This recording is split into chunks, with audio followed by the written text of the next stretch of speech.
जरा सोचिए, आप अपनी इलेक्ट्रिक कार घर या ऑफिस लाएं, बस पार्क किया और वो अपने आप चार्ज होने लगी। कोई तार नहीं, कोई प्लग नहीं, है ना कमाल की बात? हाँ, सुनने में तो बिल्कुल साइंस फिक्शन जैसा लगता है। बिल्कुल। तो आज हम इसी दिलचस्प तकनीक पर बात करने वाले हैं, वायरलेस ईवी चार्जिंग। हमारे पास एक लेख है, वायरलेस ईवी चार्जिंग, भविष्य की शक्ति, और आज हम इसी को थोड़ा गहराई से समझेंगे। हाँ, देखते हैं इसमें क्या है। तो आज का प्लान ये है कि हम समझे कि ये बिना तार वाली चार्जिंग आखिर काम कैसे करती है, इसके असली फायदे क्या हैं, क्या ये आज कहीं इस्तेमाल हो रही है, और सबसे बड़ा सवाल, क्या ये सच में भविष्य है? तो शुरू करते हैं कि ये काम कैसे करती है। लेख कहता है कि ये इलेक्ट्रोमैग्नेटिक फील्ड्स यूज करती है, मतलब जमीन में लगे पैड से कार तक पावर भेजना। हाँ, बिल्कुल। ये प्रक्रिया काफी हद तक वैसी ही है जैसे हम अपना स्मार्टफोन वायरलेस चार्जर पर रखते हैं ना। हाँ, वो तो रोज की बात है। बस ये समझ लीजिए कि ये उसी का एक बहुत बड़ा और ज्यादा शक्तिशाली वर्जन है। देखिए, होता क्या है कि जमीन में जो चार्जिंग पैड लगा होता है उसमें खास तरह के कॉइल्स होते हैं। अच्छा, कॉइल्स। हाँ, जब बिजली उनमें से गुजरती है तो वो एक मैग्नेटिक फील्ड बनाते हैं, एक अदृश्य ऊर्जा क्षेत्र। और फिर कार के नीचे वहां भी एक वैसा ही रिसीवर कॉइल लगा होता है। ओके। तो जब कार उस पैड के ऊपर सही जगह पर पार्क होती है तो कार वाला कॉइल उस मैग्नेटिक फील्ड से एनर्जी, मतलब ऊर्जा, पकड़ लेता है और वो फिर बिजली में बदल जाती है। बिल्कुल।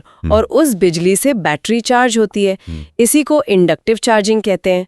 और ये कोई बिल्कुल नई चीज नहीं है। यही प्रिंसिपल तो हमारे इलेक्ट्रिक टूथब्रश के चार्जर में या ट्रांसफार्मर में सालों से इस्तेमाल हो रहा है। अच्छा, तो ये तो हुई कि ये काम कैसे करती है, लेकिन आम ड्राइवर के लिए इसके फायदे क्या हैं? सबसे बड़ा फायदा तो मुझे यही लग रहा है कि वो तार लगाने निकालने का झंझट खत्म। हाँ, वो सबसे पहला और सबसे बड़ा फायदा है।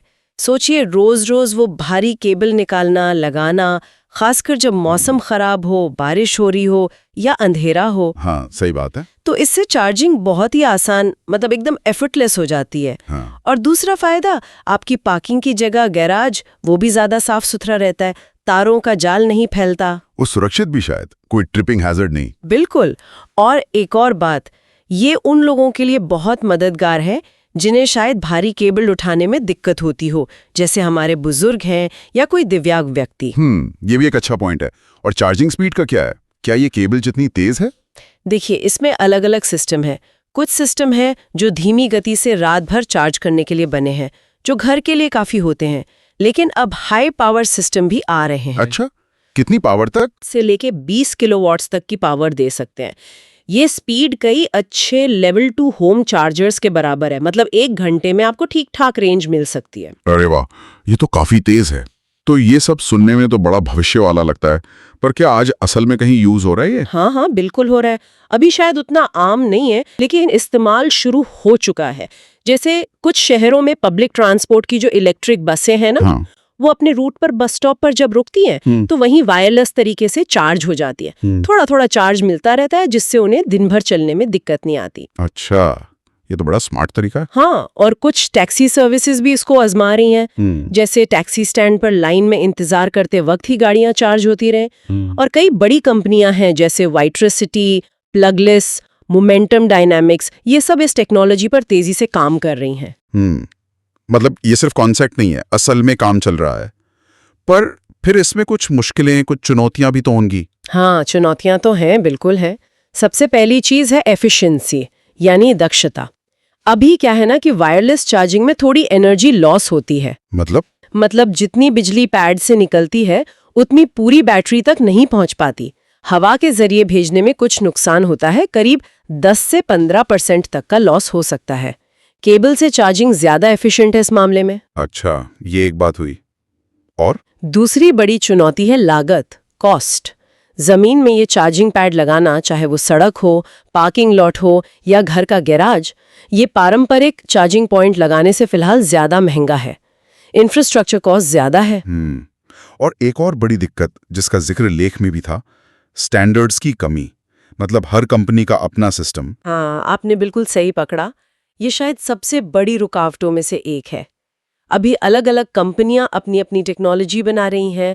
जब तक सब लोग मिलकर एक कॉमन स्टैंडर्ड पे राजी नहीं होते। तब तक ये मुश्किल होगा कि कोई भी गाड़ी किसी भी चार्जर पर चार्ज हो जाए। बिल्कुल, वो वाली बात हो जाएगी कि हर फोन का अलग चार्जर। तो इंटरऑपरेबिलिटी मतलब एक दूसरे के साथ काम करने की क्षमता, वो बहुत जरूरी है। सही बात है। और एक और चीज थी, शायद गाड़ी को बिल्कुल सही जगह पार्क करना। हाँ, वो भी एक चैलेंज है। अलाइनमेंट मतलब कार का रिसीवर कॉइल पैड के कॉइल के ठीक ऊपर आना चाहिए, तभी पावर ट्रांसफर अच्छे से होगा। अगर गाड़ी थोड़ी इधर-उधर पार्क हुई तो चार्जिंग या तो धीमी होगी या होगी ही नहीं।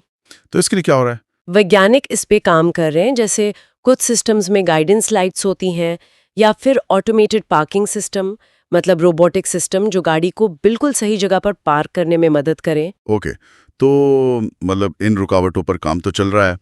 अगर हम थोड़ा आगे देखें भविष्य की तरफ, तो क्या लगता है?